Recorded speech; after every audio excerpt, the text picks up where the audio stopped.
I took the last train to sort this out. I didn't take the last train to be dramatic. I took it because trains are the only rooms that forgive you for being exact. By 11:30, the station had done its shift, floor scrubbed and shining like an apology, tired coffee grinding through mercy, the ticket machine blinking a patient green.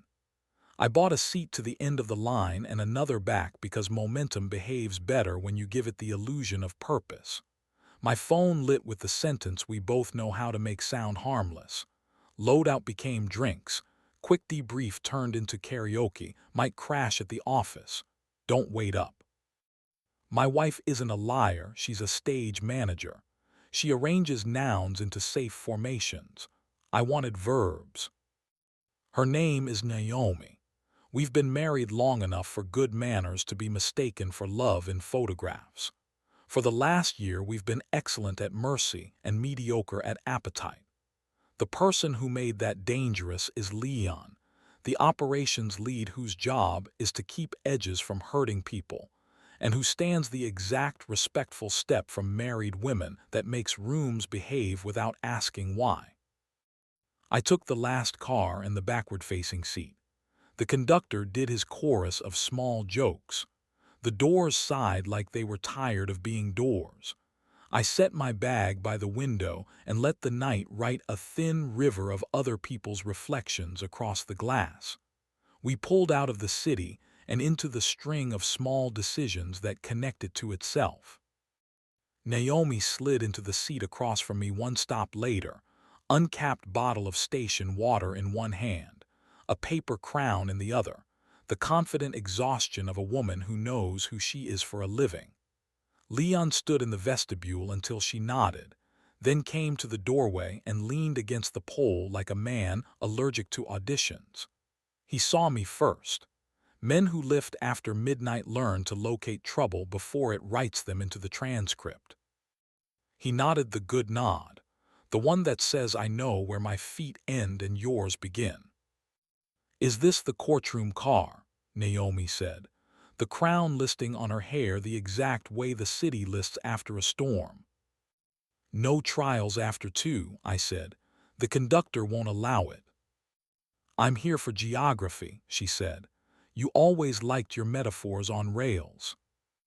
Leon looked at her, the window, the floor, the kind of looking that admits nothing but accuracy.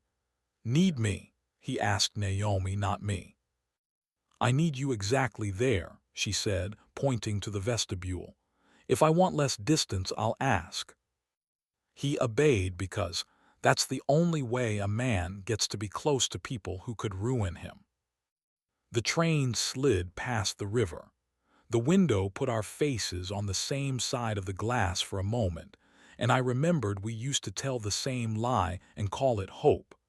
I asked the only sentence worth its electricity. "Did you kiss him?" "In an elevator," she said. "2 weeks ago, between floors and advice. Quick mint. Rehearsal. He stepped back, said my name like a lock. I'm almost mad at him for being who I hoped he was." "Do you want me to hit him?" I asked. The car filled up with half a laugh. "I want you to choose me," she said. "Not rescue, appetite." We were quiet for long enough to hear the cart rattle 2 cars down, for long enough to remember how a sax on a platform sounds like bad ideas working out. The lights in the ceiling changed color at the tunnel and made us look briefly holy. I reached across the aisle and put my fingers on the inside of her wrist, the daylight legal place. Her pulse did what a pulse is supposed to do when it recognizes a room without furniture. "Invite me when you're interesting," I said. "Not only when you're frightened, you'll be easier to love in other lighting." "I am inviting you," she said. "Sit beside me and stop treating my life like a balcony." I slid to her seat. The whistle unhaunted a crossing. We kissed the way trains prefer, precise, committed, brief enough to play well with one hand braced on the armrest. I put my hand at the back of her neck and pressed my thumb into the spot I reserve for proof. She made a sound I've been trying to memorize since the apartment with the mattress that called itself a bed and the landlord who called himself available. Leon watched the dark outside the window like a man remembering to breathe. He is better than I need him to be, which is a problem the train refused to solve for me. Do you still want to hit him? Naomi asked without looking away from the blur of small towns. I want to thank him for stepping back, I said. I want to owe him nothing else. That'll do, she said. She turned my face back to hers and kissed me with the kind of hunger you only get from late trains and unambitious lighting. We kept our clothes and our lives, but we were not noble. My hand slid over the line of her ribs and stopped when the law tapped it. She took my lower lip between her teeth, then laughed because the world needed to forgive us, and that laugh does the heavy lifting. The conductor ignored us because he is paid to steward accuracy, not heat. Tell me the thing you almost did, she said, when the intercom announced a station we didn't need. I drove to a motel once, I said. Sat in the lot with the key I never used.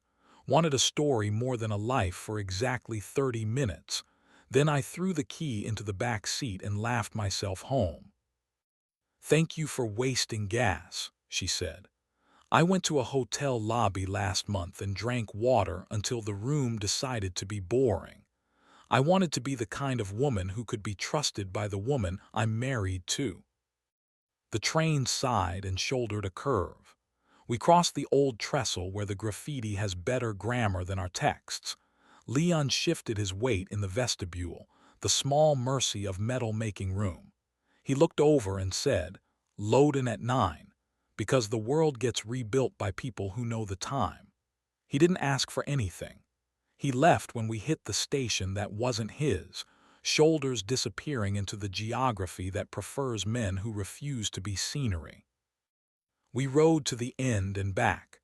Near dawn, the window changed its mind about us. On the return, the car was almost empty. We split a bad sandwich and the better truth we could afford. At home, we kissed in the kitchen like our mouths knew their work even when the light was rude. We slept because sleep is not the enemy of desire. 9 a.m., community center, lemons and tape and gravity learning please. Leon stacked tables in a rhythm that makes the back behave. I carried the other end and let him be the man I needed him to be, useful, untheatrical, employed. Naomi moved through the room with a clipboard and the exact mouth volunteers prefer. When she passed, she touched my wrist, daylight legal, and the morning corrected itself. We never told anyone about the train. We taped the 2 tickets under the magnet shaped like a ridiculous boat we bought one summer we didn't ruin. Sometimes when the house auditions for courtroom, we take the last car and the backward-facing seat.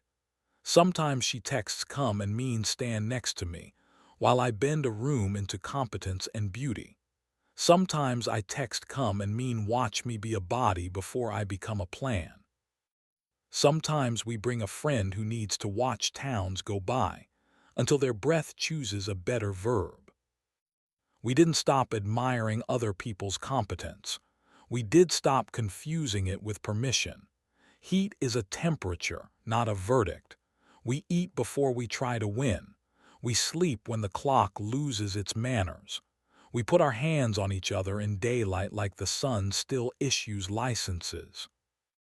And when the gossip part of the city asks whether we have anything to add, we hand it 2 tickets and say, "No trials after 2. Kiss on trains you paid for. Stand the respectful step away when the map tells you to, and come home more interesting than you left."